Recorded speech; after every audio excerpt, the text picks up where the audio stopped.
राष्ट्रवादी काँग्रेस शरदचंद्र पक्षाचे अध्यक्ष शरद पवार हे बारामती दौऱ्यावर आहेत। आज 20 जूनला बारामतीमध्ये त्यांची पत्रकार परिषद पार पडली। यावेळी बोलताना दौऱ्यामध्ये लोकांची सुखदुःख जाणून घेण्याचा प्रयत्न केला असं ते म्हणाले। यासोबतच काँग्रेसकडे सर्वात जास्त जागा असल्याने लोकसभेतील विरोधी पक्षनेतेपद काँग्रेसकडे जाईल असंही ते म्हणाले।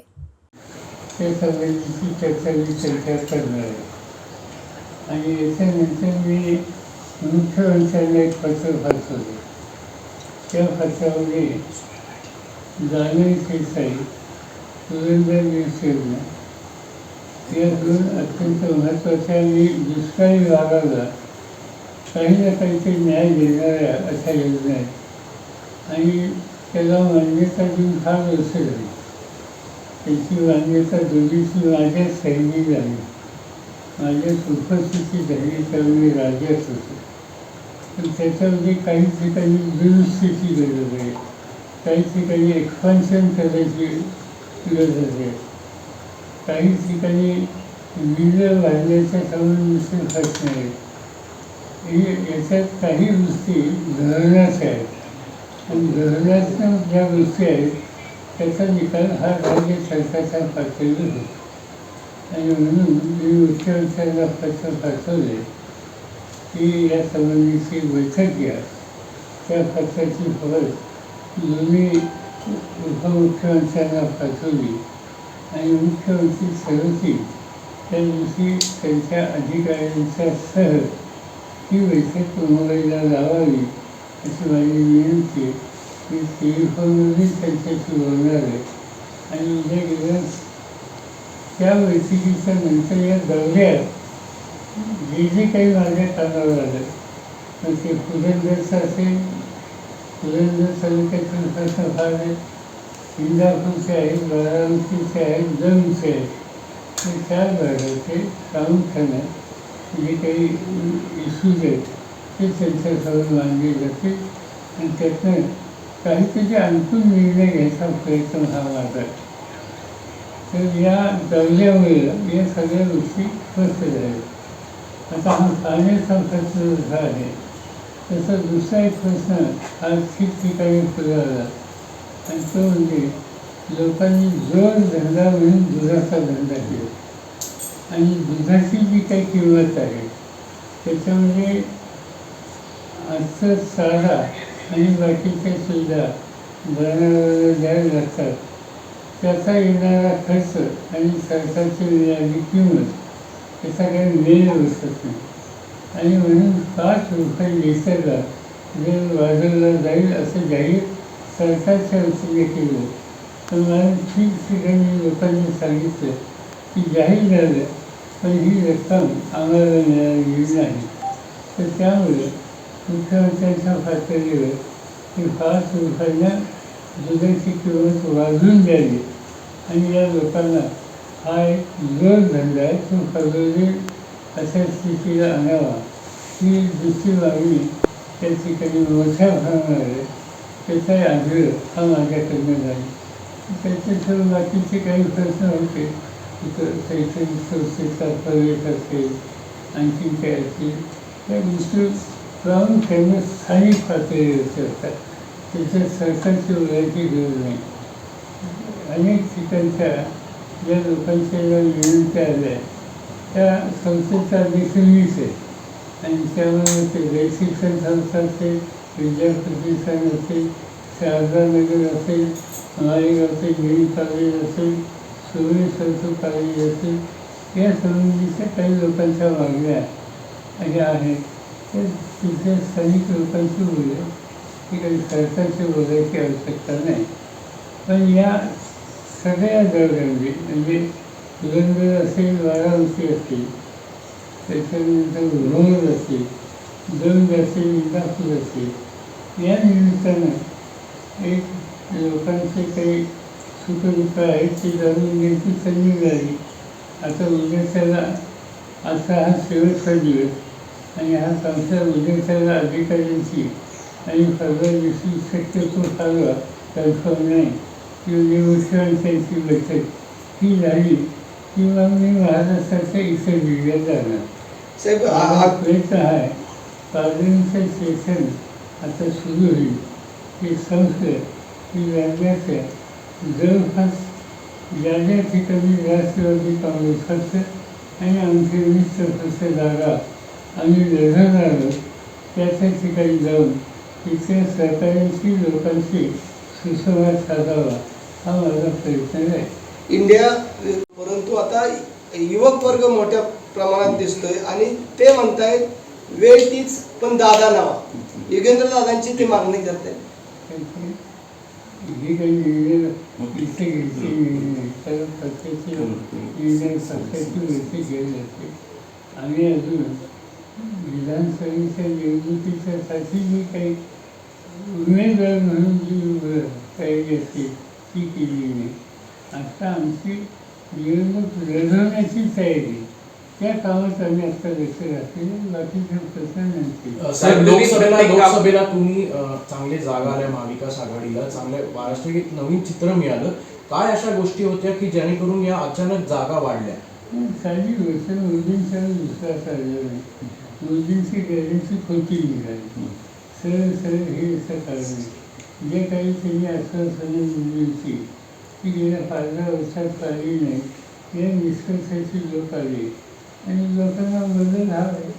सर, जरांगे म्हणतात की मला ओबीसी मधनच मराठा समाजाला आरक्षण पाहिजे. Is it possible? तुम्ही जरांगेंना भेटायला गेले होते आंदोलन काळात, आता तुम्ही हाकेलला भेटायला जाणार आहात? कारण काही डिमांड होते की त्यावेळेस तुम्ही जाता, सरकार मराठा समाजाला पायगडे टाकतं, विरोधक राजकारणी सगळे, मग ओबीसीकडे काय दुर्लक्ष केलं जाते? असं आहे की जरांगेचे कुठला प्रश्न सुटतात, एखादा प्रश्न सुचला त्यांचा नाही, तेच मागणी त्यांची. दोघांचे प्रश्न सुचले नाही. म्हणून मी जे मागाशी म्हणलं की याच्यात केंद्र सरकारने पुढाकार घेऊन सामाजिक ऐक्य कसं राहील, तणाव कसा राहणार नाही, त्या दृष्टीनं पावलं टाकावी. आपण पुढाकार घ्यायला का त्यात? कारण असं की केंद्र सरकारचा अधिकार आहे. नाही, सामाजिक तणाव निवडण्यासाठी म्हणतो. घटनात्मक दुरुस्तीचा विषय तिचा आहे. एकदा त्यांनी काय करतात ते बघूया. त्यांनी पॉझिटिव्ह पावलं टाकली तर मगाशी सांगितलं आम्ही राजकारण आणणार नाही. सामाजिक तणाव कमी करायला आमचं सहकार्य आहे. पण त्यांनी काहीच केलं नाही. पण सगळ्या राजकीय पक्षाला एकत्र करून एकत्र निर्णय घेऊ आणि पुढच्या आजचा तिसरा दिवस आहे बारामती तालुक्याच्या दौऱ्यात. ज्या ठिकाणी तुम्ही जाताय त्यावेळेस लोक तुम्हाला कामं सांगतायत. तुम्ही लोकांना असं सांगताय की 3 महिन्यात सरकारने नाही केलं तर आपलं सरकार येईल, त्यावेळेस आपण कसं होत आहे आणायचं, जर कसं काम कसं होत नाही तेच बघूयात. कसं चित्र बघता तुम्ही महाराष्ट्राच्या आगामी 3 महिन्यात? या निवडणुकीत काय दिसलं, महाराष्ट्रात 48 जागा होत्या लोकसभेच्या. 48 आम्ही 3 पक्ष एकत्र आलो. 48 आम्ही 31 जागा घेतल्या. याचा अर्थ काय? याचा अर्थ लोकांचा सेम याचं स्वस्त होतं. हे जे लोकसभेत जे दिसलं तशीच काळजी आम्ही घेतली तर पुढे येऊ शकेल.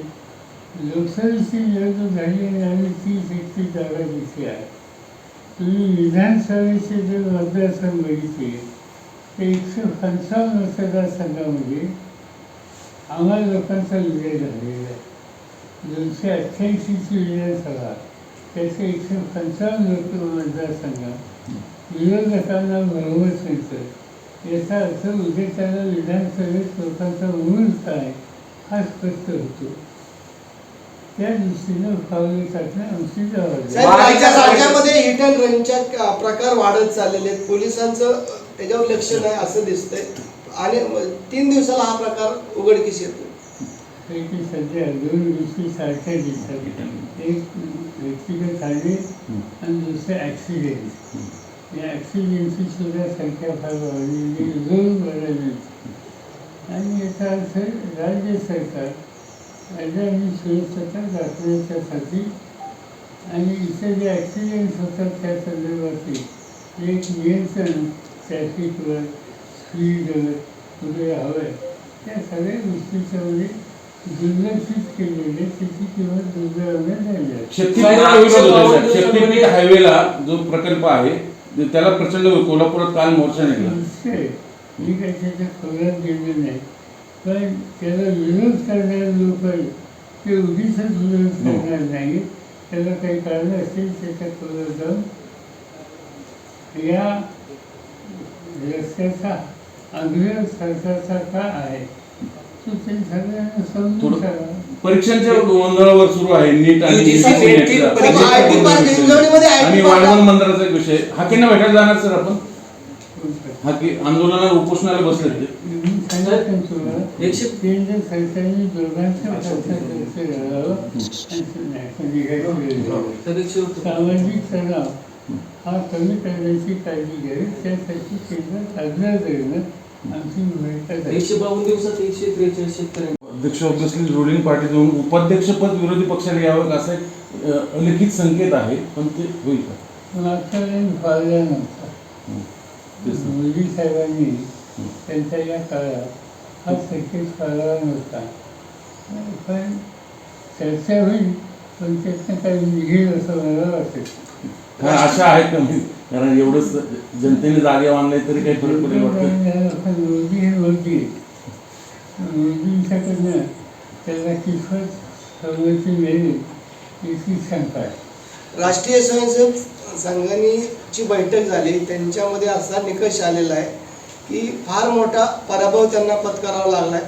म्हणून आता राज्यातील गणित जे जुळवण्याकरता प्रयत्न केले जात आहेत.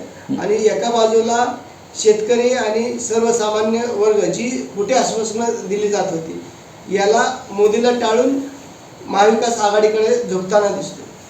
आम्हाला असं दिसतं महाराष्ट्राच्या बाहेर सुद्धा की भाजप आणि मोदी सरकार यांच्या लोकांच्या विश्वासाला ठराव असतात. मोदी साहेब सतत सांगत होते की मोदींची गॅरंटी, त्या गॅरंटीवर असा लोकांचा विश्वास नाही या निवडणुकीमध्ये दिसतो.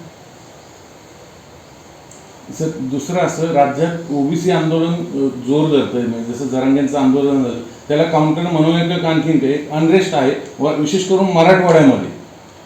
याचा सोल्युशन एकच आहे, केंद्र सरकारने त्याचा खुलासा घ्यायला पाहिजे.